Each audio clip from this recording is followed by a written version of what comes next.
Hello guys, welcome to Pakistani real reaction. तो कैसे हैं आप सब? उम्मीद है आप सब बढ़िया होंगे, मजे में होंगे, खुश होंगे, आबाद होंगे। मेरा नाम है मुदस्सिर। मैं हूं Mubashar. India biggest move to become super power. India ने अपने सबसे बड़ा मूव चाल चल दिया है सुपर पावर बनने की। कौन सी चाल है पहले देखते हैं। हिंदी नॉलेज शो का वीडियो है, इनकी वीडियो का लिंक मिल जाएगा डिस्क्रिप्शन में। काउंट करते हैं 3 2 1 एंड स्टार्ट। नमस्कार दोस्तों, स्वागत है आपका हिंदी नॉलेज शो में। तो दोस्तों, आज मैं आपको एक ऐसी क्रिटिकल मिसाइल के बारे में खबर देने जा रहा हूं जो भारत की नंबर 1 मिसाइल है अपनी कैटेगरी में, और नंबर 1 तो है ही। इसके ऊपर सबसे बड़ी बात यह है कि इसी मिसाइल का हमने एक लेटेस्ट वेरिएंट तैयार किया है जो सबसे ज्यादा डेडली है, और खबर उसी के बारे में है। लेकिन इससे पहले कि आप आधी अधूरी खबर सुनकर कमेंट में कुछ भी लिखने लगे, मेरी रिक्वेस्ट रहेगी कि ये बहुत इंपॉर्टेंट खबर है, इसे पूरा सुनिएगा, तभी आप पूरे मामले को अच्छे से समझ पाएंगे और जान पाएंगे कि क्यों यह भारत के भविष्य के लिए बहुत ही ज्यादा जरूरी कदम था। तो दोस्तों, पूरा मामला कुछ इस प्रकार से है कि अगर आप लोग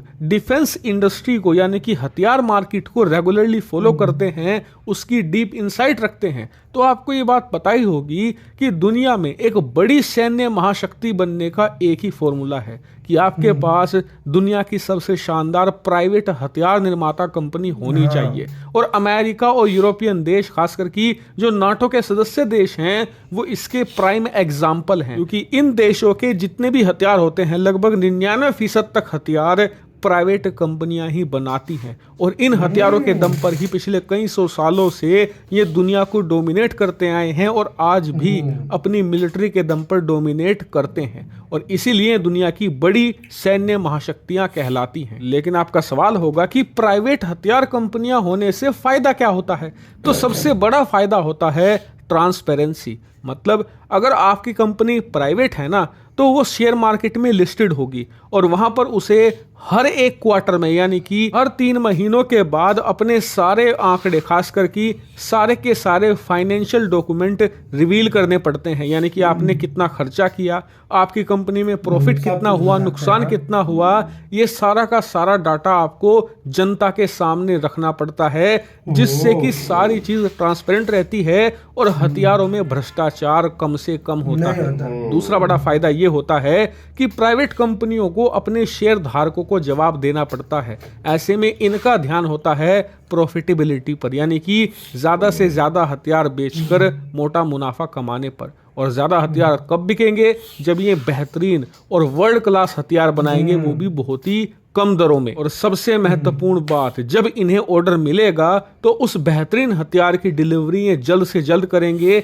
जो इन्होंने टाइमिंग दे रखी होगी, उस टाइम से पहले ये हथियारों की डिलीवरी कर भी देंगे। और यही खूबी प्राइवेट हथियार निर्माता कंपनियों को सबसे अलग बनाती है, और इन्हीं के दम पर दुनिया के तमाम सैन्य सुपर पावर देश पूरे वर्ल्ड को डोमिनेट करते हैं। लेकिन यहीं पर भारत फंसा हुआ है। पिछले कई दशकों से भारत के पास एक से बढ़कर एक हथियार निर्माता कंपनियां हैं, लेकिन ज्यादातर आपको सरकारी ही मिलेगी। और सरकारी काम कैसे होता है, ये मुझे आपको समझाने या बताने की जरूरत नहीं है, आप अच्छे से जानते हैं। और ऐसा नहीं कि सिर्फ भारत में ही होता है, दुनिया का कोई भी देश उठाकर देख लो, हर देश में सरकारी काम धीमा और बहुत ही ज्यादा स्लो होता है। ऐसे में भारत पिछले लगभग 5 सालों से इसे बदलने में लगा हुआ है। हम अपनी छोटी प्राइवेट हथियार कंपनियों को लगातार बढ़ावा दे रहे हैं, लेकिन उसके बावजूद भारतीय प्राइवेट कंपनियां बहुत तेजी से बड़ी नहीं हो रही। और जब तक ये बड़ी नहीं होंगी, ये बड़े और शक्तिशाली हथियार बना ही नहीं पाएंगी। ये सिर्फ छोटे हथियारों तक सीमित रह जाएगी, जैसे कि तोप के गोले बनाना, बंदूक की गोली बना देना,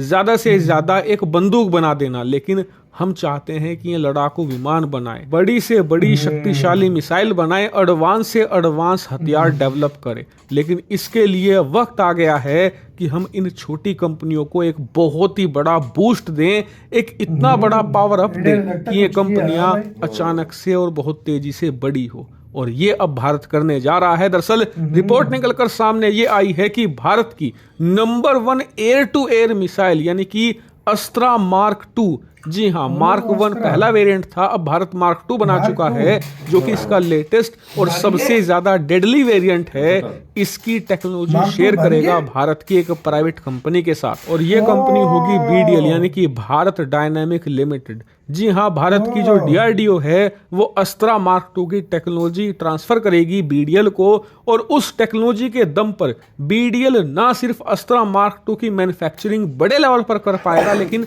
इसका सबसे बड़ा फायदा ये होगा कि अस्त्रा मार्क 2 को जब और ज्यादा एडवांस बनाया जाएगा, इसके और अलग वेरिएंट बनाए जाएंगे, तो वो काम बीडीएल खुद ही कर लेगी इस टेक्नोलॉजी को बेस बनाकर। हालांकि मुझे पता है कई लोग ये सवाल उठा सकते हैं कि यार मार्क 2 की जो टेक्नोलॉजी है वो बहुत सेंसिटिव है, बहुत सीक्रेटिव है, एक प्राइवेट कंपनी को ये देना सही है या नहीं। तो देखिए, बीडीएल हथियार के मामले में एक पुराना खिलाड़ी है, और उसने समय समय पर यह दिखाया है कि उस पर भरोसा किया जा सकता है।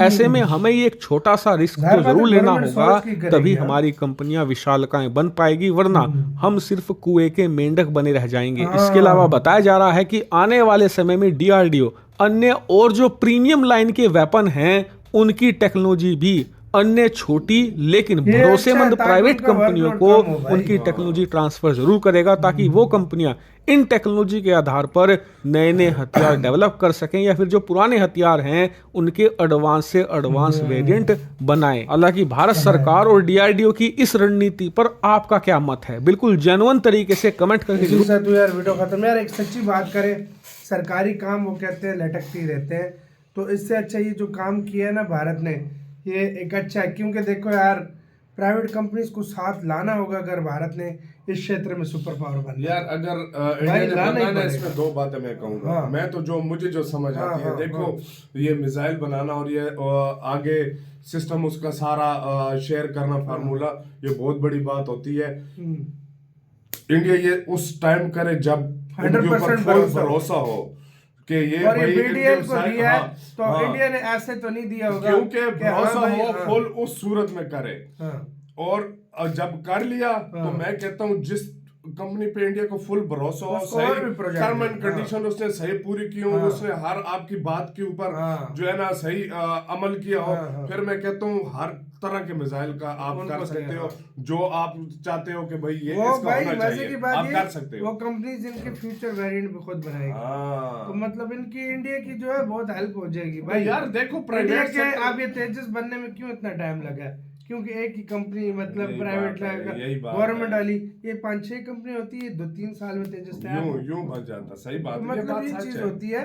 तो मतलब ये जो है अभी मार्क 2 देखो, अभी आहिस्ता आहिस्ता वो छोड़ो, प्राइवेट कंपनियों को साथ स्पेस सेक्टर चेक कर लो, इस प्राइवेट कंपनी उन्हें क्या फिर प्राइवेट चंद्रयान जो 2 था उसको बनने में 12 साल लगे थे कि 11 साल, और फिर जब 3 बना चंद्रयान 3 उसको सिर्फ 4 साल, क्योंकि उसके अंदर प्राइवेट कंपनीज की हेल्प आ गई थी। तो ये मदद होती है।